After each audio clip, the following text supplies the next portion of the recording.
नमस्कार, आप देख रहे हैं एनडीटीवी इंडिया और मैं हूं सिद्धार्थ प्रकाश। 43 साल लंबा इंतजार खत्म हुआ है और पीएम मोदी कुवैत पहुंच गए हैं। जी हां, इंदिरा गांधी के बाद पहली बार किसी भारतीय प्रधानमंत्री ने कुवैत की धरती पर कदम रखे हैं। ये दौरा सिर्फ एक औपचारिकता नहीं, बल्कि खाड़ी देशों के साथ भारत के रिश्तों में नया अध्याय लिखने वाला है। चलिए इस दौरे की हर डिटेल आपको समझाते हैं कि आखिर किन मायनों में पीएम मोदी की कुवैत यात्रा खास है। कुवैत पहुंचे पीएम मोदी का वहां गर्मजोशी से स्वागत हुआ। ये दौरा कुवैत के अमीर शेख मेशल अल अहमद अल जबर अल सबाह के न्योते पर हो रहा है।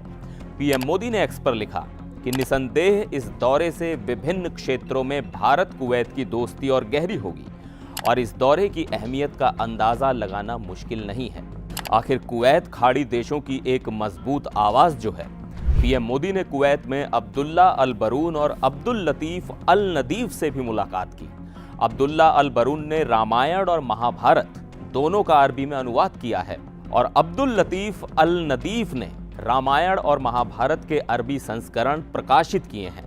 प्रधानमंत्री ने मन की बात में भी उनके इन प्रयासों का जिक्र किया था। अब्दुल लतीफ अल नदीफ ने पीएम मोदी से मुलाकात को गोल्ड मेमोरी यानी सुनहरी याद बताया। बता दें कि पीएम मोदी को बायन पैलेस में गार्ड ऑफ ऑनर दिया जाएगा। फिर कुवैत के अमीर और क्राउन प्रिंस से अलग अलग मुलाकात होगी और हाँ, कुवैत के प्रधानमंत्री के साथ बातचीत भी होगी। इन बैठकों में व्यापार, ऊर्जा और भारतीय प्रवासियों की भलाई जैसे बड़े मुद्दों पर चर्चा होगी। भारत और कुवैत के बीच रिश्ते सिर्फ आज के नहीं, बल्कि सदियों पुराने हैं। दोनों देशों के बीच समुद्री व्यापार ने इस ऐतिहासिक साझेदारी की नींव रखी थी। कुवैत से हमारे रिश्ते कितने खास हैं, ये आंकड़े खुद बयां करते हैं। आज भारत से कुवैत को होने वाला एक्सपोर्ट 2 अरब डॉलर यानी लगभग 16,600 करोड़ रुपए तक पहुंच चुका है। तो वहीं कुवैत भारत का छठा सबसे बड़ा तेल सप्लायर है। कुवैत निवेश प्राधिकरण यानी कुवैत इन्वेस्टमेंट अथॉरिटी ने भारत में 10 अरब डॉलर यानी लगभग 83,000 करोड़ रुपए से ज्यादा का निवेश किया है। और बात करें ऊर्जा के क्षेत्र की, तो कुवैत भारत के लिए एक अहम साझेदार है। कुवैत भारत की 3% क्रूड ऑयल जरूरतें पूरी करता है। इस दौरे से दोनों देशों के ऊर्जा और व्यापारिक संबंधों में और मजबूती आएगी।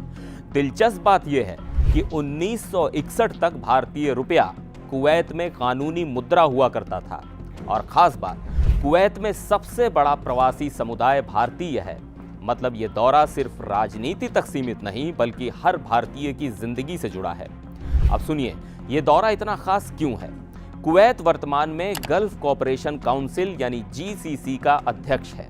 ये वही जीसीसी है जिसमें यूएई, सऊदी अरब, कतर, ओमान और बहरीन जैसे ताकतवर देश शामिल हैं। कुवैत एकमात्र जीसीसी सदस्य देश है जहां पीएम मोदी ने 2014 में पदभार संभालने के बाद से अब तक दौरा नहीं किया है। कोविड महामारी के कारण 2022 में प्रस्तावित यात्रा स्थगित कर दी गई थी। जीसीसी देशों के पास तेल और गैस का भंडार है जो पूरी दुनिया की ऊर्जा जरूरतों का बड़ा हिस्सा पूरा करते हैं।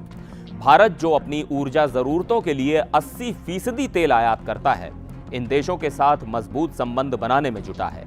जीसीसी के साथ फ्री ट्रेड एग्रीमेंट की बातचीत भी इस दौरे का अहम मकसद है। अगर ये एग्रीमेंट होता है तो भारत को व्यापार में बड़ी रियायतें मिलेंगी, जिससे हमारे एक्सपोर्ट्स बढ़ेंगे और नौकरियों के नए अवसर बनेंगे। यानी इस दौरे से सिर्फ दोस्ती नहीं, बल्कि भारत की अर्थव्यवस्था को बड़ा फायदा होगा। तो कुल मिलाकर पीएम मोदी का ये दौरा खाड़ी देशों में भारत की मजबूत पकड़ और ऊंची होती शान की कहानी लिखने जा रहा है।